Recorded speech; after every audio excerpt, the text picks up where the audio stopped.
Assalamualaikum warahmatullahi wabarakatuh. Selamat datang. Hari ini kami akan menjelaskan tentang hasil proposal PKM kewirausahaan kami dengan judul Lilin Aromaterapi Lilian sebagai Media Relaksasi.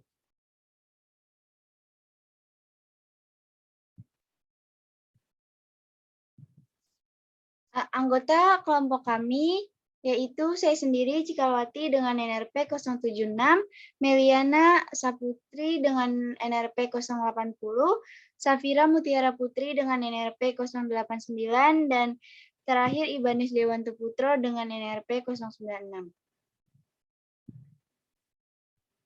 Penyampaian materi pertama akan dijelaskan oleh Ibanez. Untuk Ibanez dipersilahkan.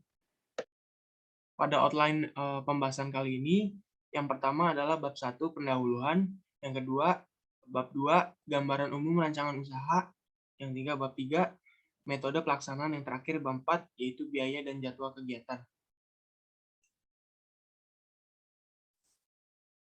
Yang pertama bab 1 pendahuluan. Hal yang melatar belakangi produk yang kami akan buat adalah yang pertama, pandemi COVID-19 menimbulkan kecemasan dan kemarahan, kebingungan, dan stres. Yang kedua, pada usia remaja hingga dewasa, mereka merasakan dampak terbesar karena kegiatan mereka yang paling berubah seperti mahasiswa dan perawat IGD. Yang ketiga, metode yang dapat dilakukan untuk mengatasi masalah tersebut dengan melakukan relaksasi. Yang keempat, membuat produk yang mampu membantu masyarakat untuk lebih mudah merelaksasikan diri, yaitu dengan menciptakan produk lilin aromaterapi bernama Lilian. Produk dengan berbagai aroma dan bentuk.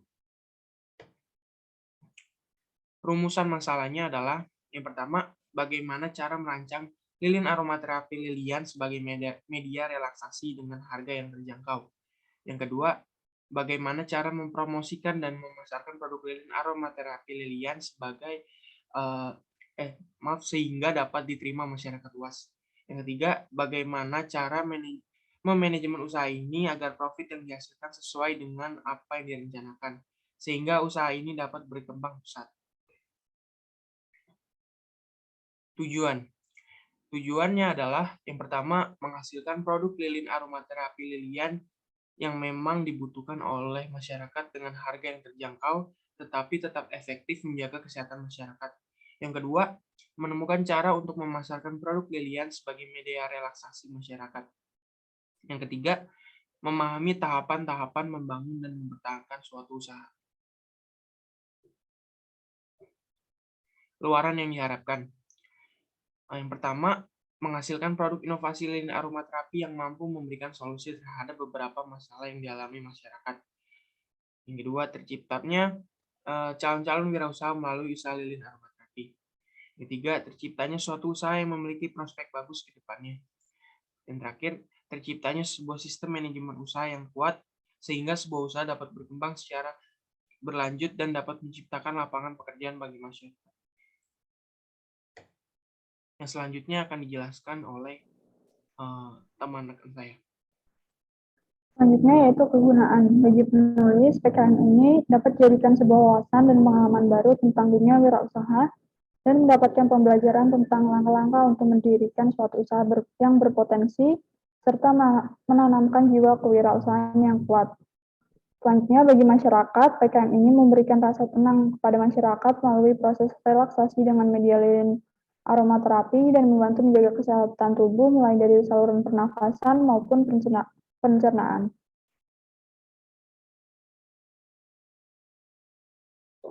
Selanjutnya, bab 2, gambaran umum rancangan usaha. Gambaran umum rancangan usaha. Lilin aromaterapi ini atau Lilian merupakan sebuah lilin dengan aromaterapi yang digunakan di dalam ruangan seperti ruang tamu dan kamar tidur. Penggunaan lilin aromaterapi ini mulai banyak digunakan oleh masyarakat, namun masih banyak yang belum mengerti cara penggunaan yang tepat. Maka dari itu, kami melihat peluang yang ada untuk memproduksi lilin aromaterapi dengan nama Lilian. Lilin ini menggunakan bahan baku yang murah, mudah didapatkan, dan pembuatannya pun mudah. Dalam memulai membangun usaha Lilian, tidak membutuhkan biaya yang besar dan keahlian khusus. Selain itu, aromaterapi yang bersumber dari essential oil juga memiliki banyak manfaat. Keunggulan lainnya yaitu masyarakat mulai dari remaja, dewasa, bahkan lansia pasti memerlukan relaksasi. Bentuk yang indah pada lilin aromaterapi lilian akan menambah nilai estetika dari lilian dan petunjuk penggunaan yang tepat. Selanjutnya, analisis pasar. Analisis pasar yang pertama yaitu segmentasi. Segmentasi dalam produk ini ditujukan untuk semua lapisan masyarakat yang memiliki banyak kesibukan dan tidak memiliki banyak waktu luang, mulai dari mahasiswa, perawat, karyawan, pelajar, orang tua, lansia, baik perempuan maupun laki-laki. Analisis pasar yang kedua yaitu targeting. Target utama dalam bisnis ini yaitu remaja hingga dewasa, kisaran 15-25 tahun. Namun, pada masa pandemi ini, target difokuskan pada pasien COVID-19 yang sedang menjalankan karantina. Perawat yang harus menjaga secara intensif pasien COVID, dan mahasiswa yang menjalankan pembelajaran jarak jauh. Selanjutnya yaitu positioning. Posisi produk yang kami tawarkan adalah menjadi media relaksasi yang mudah, praktis, terjangkau, dan memiliki berbagai aroma yang bermanfaat untuk kesehatan jasmani dan rohani. Selanjutnya, analisis pesaing. Analisis pesaing ini ada 4, yaitu strength, weakness, opportunities, dan threat.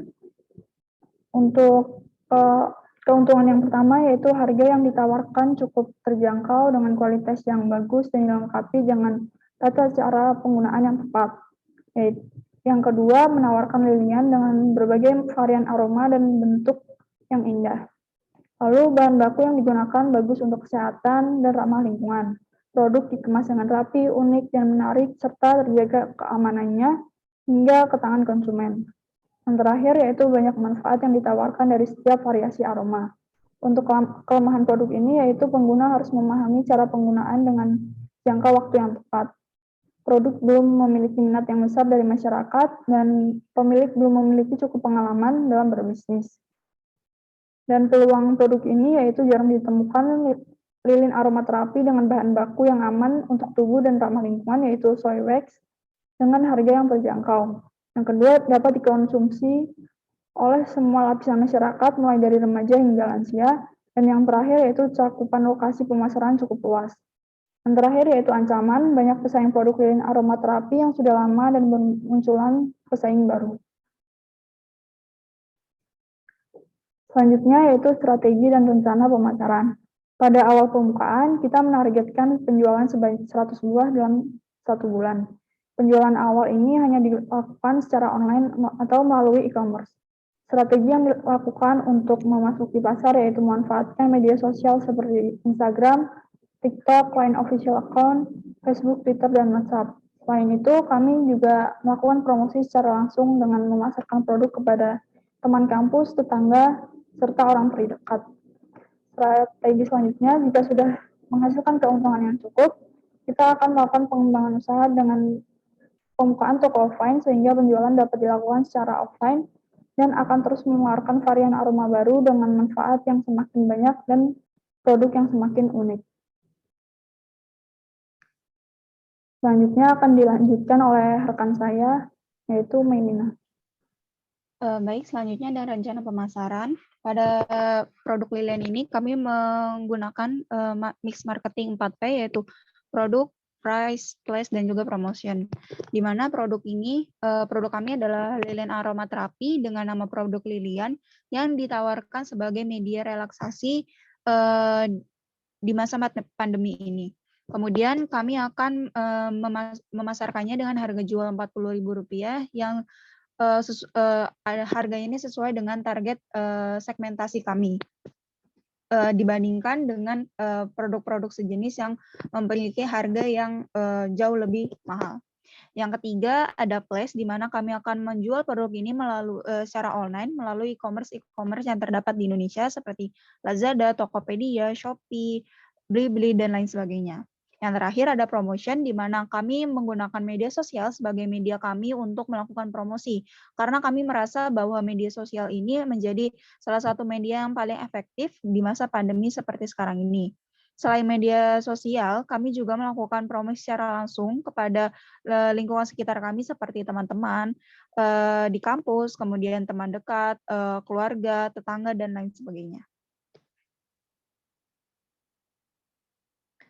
Kemudian ada analisis kelayakan usaha, di mana kami berencana memproduksi sebanyak 100 buah lilin aromaterapi pada bulan pertama produksi.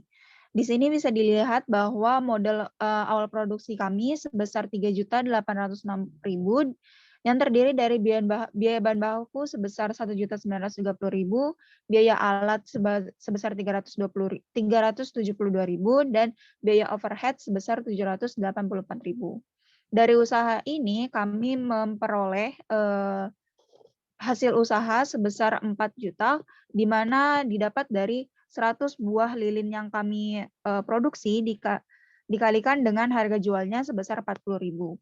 Dari neraca tersebut, kami bisa menganalisis mengenai laporan laba rugi yang akan kami terima, di mana pendapatannya ini, pendapatan bersih kami, penjualan kami maksudnya, sebesar 4 juta, kemudian pembelian bahannya sebesar 1.930.000, sehingga laba kotor yang kami peroleh sebesar 2.070.000.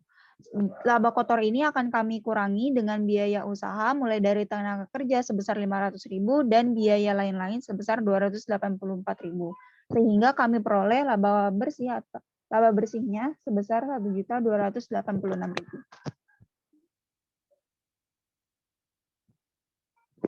Kemudian di sini adalah analisis BEP atau break even point, di mana BEP volume produksi kami yaitu bahan biaya pokok sebesar 2.714.000 dibagi dengan harga jualnya yaitu 40.000. Didapatlah 67,8. Maka pada tingkat volume 67 buah lilin aromaterapi ini, usaha kami mengalami titik impas.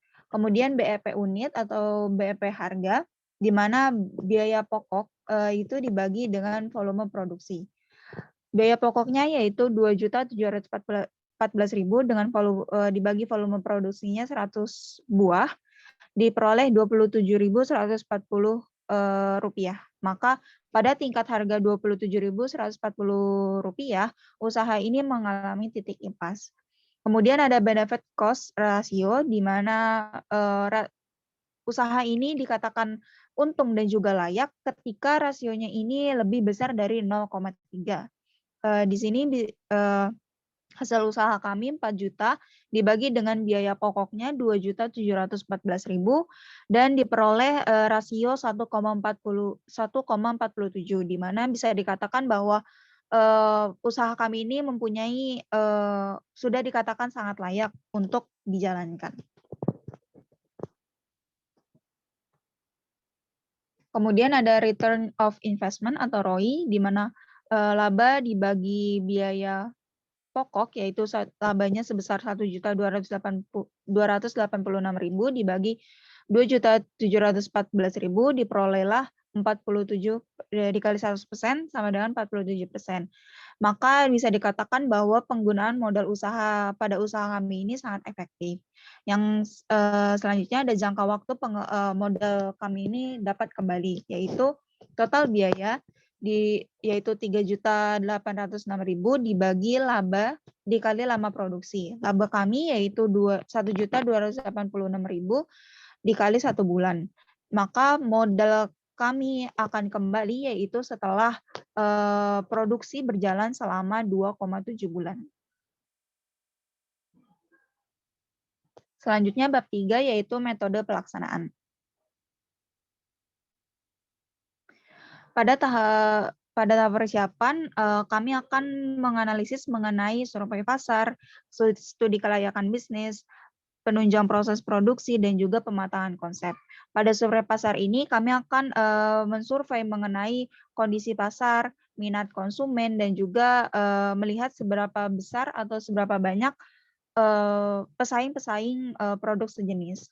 Di sini kami melakukan survei melalui pencarian di aplikasi media sosial seperti TikTok, Instagram, kemudian juga beberapa e-commerce yang tersedia di Indonesia untuk melihat kelayakan dari usaha kami. Kenapa kami melakukan studi survei pasar ini melalui media sosial? Karena kami merasa bahwa melalui media sosial dan juga e-commerce ini akan secara efisien dan juga efektif secara waktu dan juga tenaga.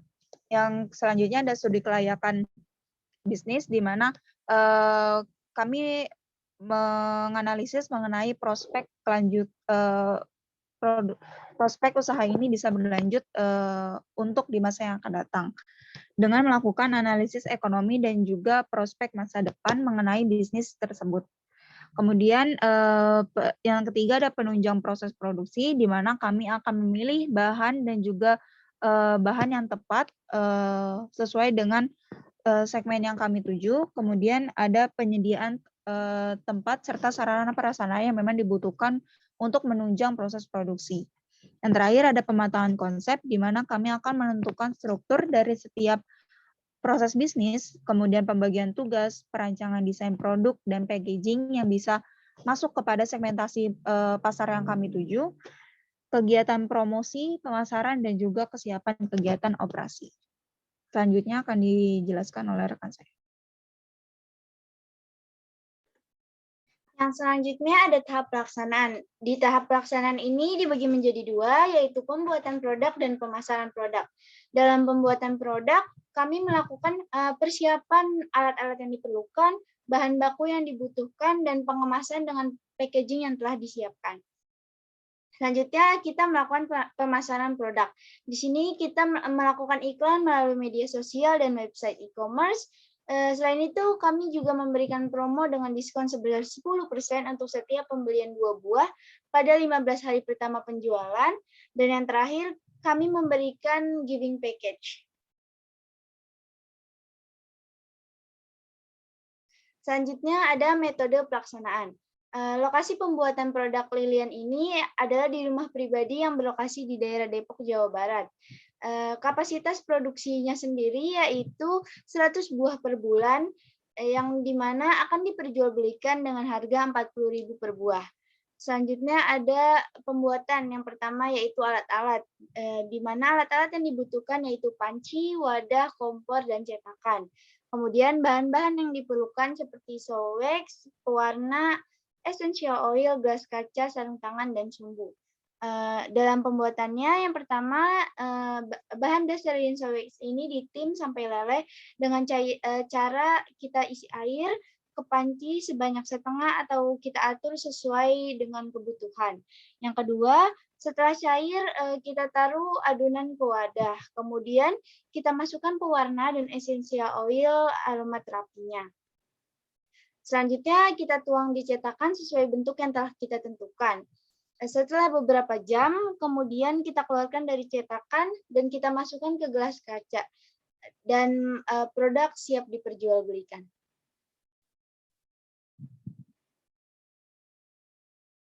Yang selanjutnya ada tahap evaluasi. Tahap evaluasi ini kita lakukan agar bisnis kita dapat lebih berkembang dan lebih maju ke depannya.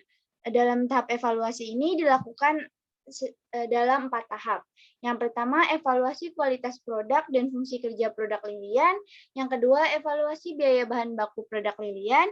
Yang ketiga, evaluasi harga jual produk lilian. Dan yang keempat, atau yang terakhir, yaitu evaluasi tempat pemasaran produk lilian.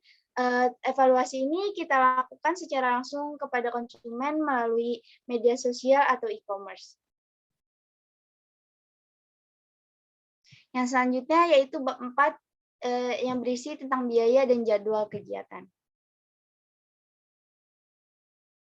Yang pertama, anggaran biaya. Seperti yang telah rekan saya jelaskan tadi, bahwa total biaya yang dibutuhkan yaitu sebesar 3.806.000, di mana peralatan penunjangnya sebesar 372.000, biaya habis pakainya sebesar 1.930.000, dan biaya overhead-nya sebesar 784.000.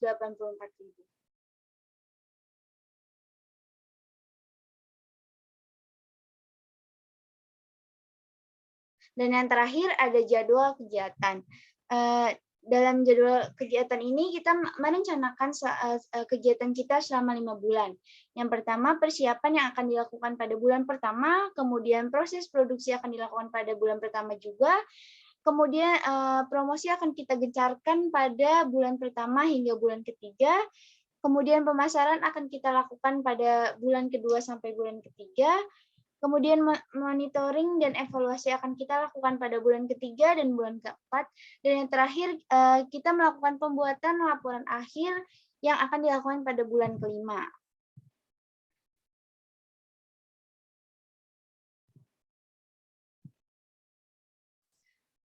Sekian hasil proposal PKM kewirausahaan kami.